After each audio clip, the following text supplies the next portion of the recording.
Welcome to The Explainer. Today we're completely tearing down the curtain on the exact step-by-step blueprint of how hypnotists put people into a trance.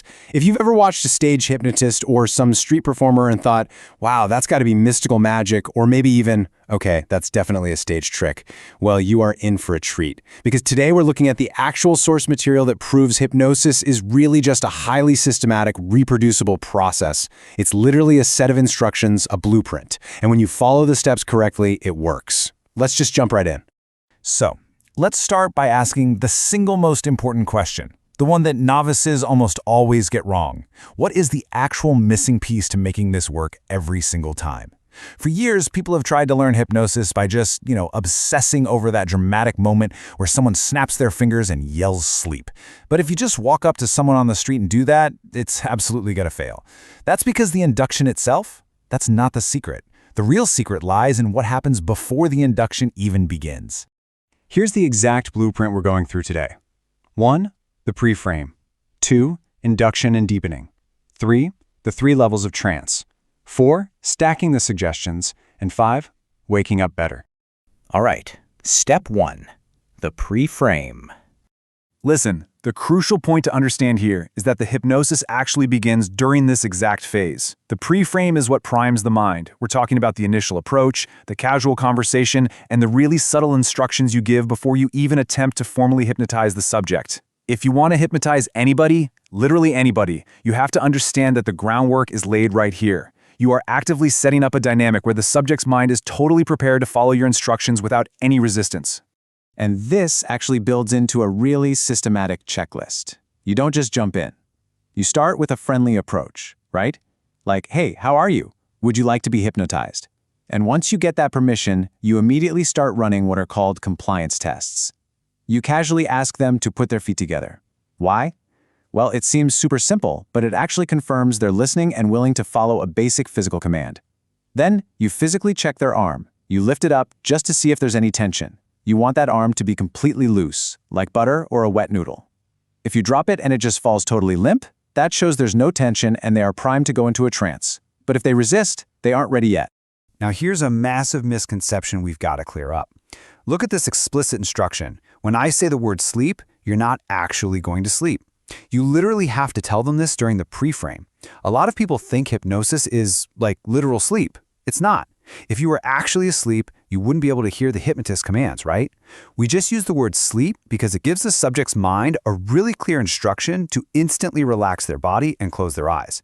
By telling them up front they aren't actually going to fall asleep, you completely remove their anxiety and stop them from trying to force themselves into a literal slumber. Moving right along to step 2, induction and deepening.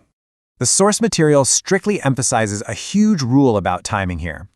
When you execute the induction, maybe with the snap of the fingers and the command sleep, they will drop, but you absolutely cannot stop there. You have to immediately command them to go all the way down or all the way deep. If you don't deepen them the very second they drop, they will just pop right back out of the trance. They'll go in for a split second and then boom, right back up. You have to lock them in by deepening that state instantly. And here's a quick, highly practical safety tip straight from the blueprint. What if you're dealing with a really big guy? When people drop into a trance, their bodies completely relax, and honestly, they can literally collapse.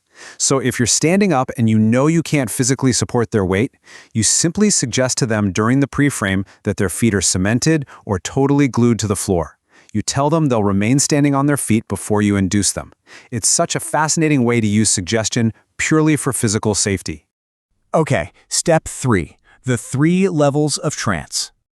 Let's map out the actual psychological depths of a trance, because this gets wild. At the lightest stage, you have something called catalepsy. This is where physical movement gets locked. You can suggest their hands are completely stuck together, and no matter how hard they try to pull them apart, they physically just can't. Then, you go deeper and you hit amnesia. This is where you can actually start altering memory. The source material gives a great example of a subject named Mufasa who is told to completely forget his own name the moment he opens his eyes. And finally, at the absolute deepest level, you hit deep trance identification. This involves complete hallucination and identity changes. You can make them see things that don't even exist. Or, get this, even make yourself, the hypnotist, completely invisible to them. Which brings us to step 4, Stacking the suggestions. So, how do you actually guide a subject from a light trance where their hands are just stuck all the way down to full-blown hallucinations and wiping their memory? Well, it is all about momentum. You can't just jump straight to making yourself invisible. As the source advises, and they literally call this the best advice you'll ever get from any hypnotist, you must start with small physical suggestions and progressively build up to the larger cognitive ones. You watch them go in, then maybe you suggest their eyes are stuck, then you escalate to making their legs stuck. From there, you move to the mind, make them forget their name, then make them forget they were even hypnotized. Step by step, suggestion by suggestion, you are deepening the trance simply by stacking their compliance. And finally, step 5, waking up better. It's really vital to remember that hypnosis is an internal state. Even though you can observe external physical cues, like a highly relaxed physiology, an incredibly loose body, or their eyes fluttering, you can never truly know a subject's depth just by looking at them. The source explicitly notes that even after years and years of practice, you can't be 100% sure just by looking. You must always formally test them to see what level of trance they've actually reached. And that brings us to the absolute golden rule of the awakening process. When you are finally ready to bring someone out of the trance, you must undo every single suggestion you gave them. If you stuck their hands together, unstuck them. If you erased their name, you better give it back. But you don't just bring them back to baseline. You give them a parting gift. You suggest that when they open their eyes, it'll be the best day of their life and they will feel 1,000 times more confident than when they started. You always leave them far better off than before you even approach them. So, as I pull you out of this explainer using the exact command a hypnotist uses to end a session, eyes open, wide awake, I have to leave you with something to ponder.